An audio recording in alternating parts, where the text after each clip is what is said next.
Welcome everybody as we look ahead to the final round of World Cup Fantasy.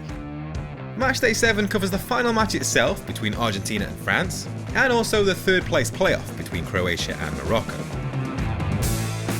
But first, as always, I'll bring you up to speed with how the squad performed in Matchday 6, where a score of 72 points earned a rise up to 31k. There was a full house of clean sheets at the back, and even one to spare on the bench, with Hugo Lloris remaining an unused sub. Unsurprisingly, key men Lionel Messi and Kylian Mbappe were both heavily involved for their respective teams, but there was a lack of points among the midfield assets. Olivier Giroud was denied by the post before an early withdrawal in the 65th minute, and selecting the Frenchman ahead of Julian Alvarez proved costly. We've got 6 free transfers to use ahead of the final round, but I'm only planning to use 5 of them as things stand. I will be waiting until the lineups before confirming any of these transfers, as rotation in the third place playoff is to be expected. The most obvious move to make is to sell one of my goalkeepers, since they both currently play in the same match.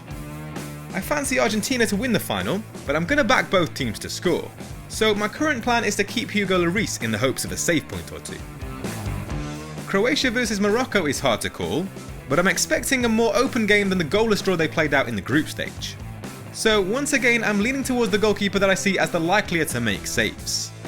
Dominik Livakovic has pulled off a tournament leading total of 24 stops so far.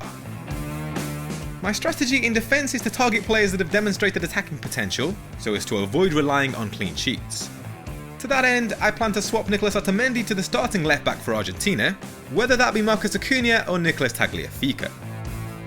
Likewise, Rafael Varane could get the boot in favour of Croatia right back Josip Juranovic, whose tally of 7 key passes only trails Theo Hernandez among remaining defence.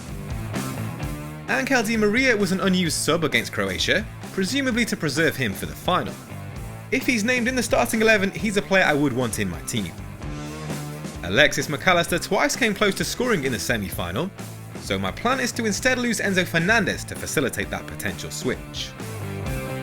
Finally, given that I'm backing Argentina to win, it makes sense to swap Olivier Giroud to Julian Alvarez, who can take confidence from his semi-final brace. Once again, I do need to stress that I won't be making any of these moves until we see the lineups. If there are any surprises, I can then react accordingly. But with these transfers in mind, here's how the team is set to line up for Matchday 7. As mentioned, it's likely to be Croatia's shotstopper Dominik Livakovic that I turn to on day 1. He's made a save every 26 minutes on average throughout the tournament, compared to every 98 minutes for Morocco goalkeeper Yasmin Bono. Achraf Hakimi has been a key player for Morocco, with no teammate able to better his total of 10 touches in the opposition penalty box. Only Hakim Ziyech has completed more passes in the final third. Amassing a goal and assist in 5 starts, Nahuel Molina only trails Theo Hernandez for goal involvements among remaining defenders. No Argentina defender has completed as many as his 52 passes in the final third. Luka Modric is yet to register an assist at the tournament, despite creating 2 big chances. No remaining midfielder has fashioned more. Only Josip Juranovic and Mateo Kovacic can better his total of 6 key passes among teammates. Ivan Perisic has been the Croatian star man in attack, with a team leading total of 3 goal involvements. His tally of 16 shots can only be bettered by Mbappe and Messi. Notching a goal and assist in 6 matches, Hakim Ziyech has produced team-leading tallies of 8 shots and 6 key passes.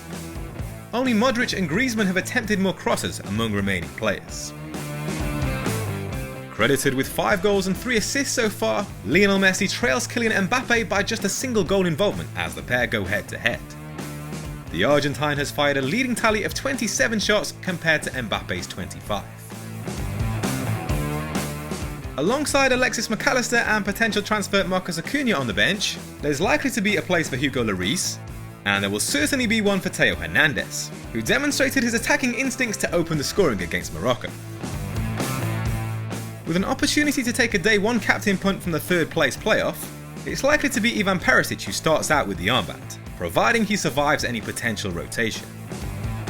Whilst it's a tough call between Mbappe and Messi for day 2 captaincy, I'm backing Argentina for the win as I mentioned earlier, so Lionel Messi will be my choice. He's confirmed this will be his last ever World Cup game, and it would only be fitting that he goes out in style.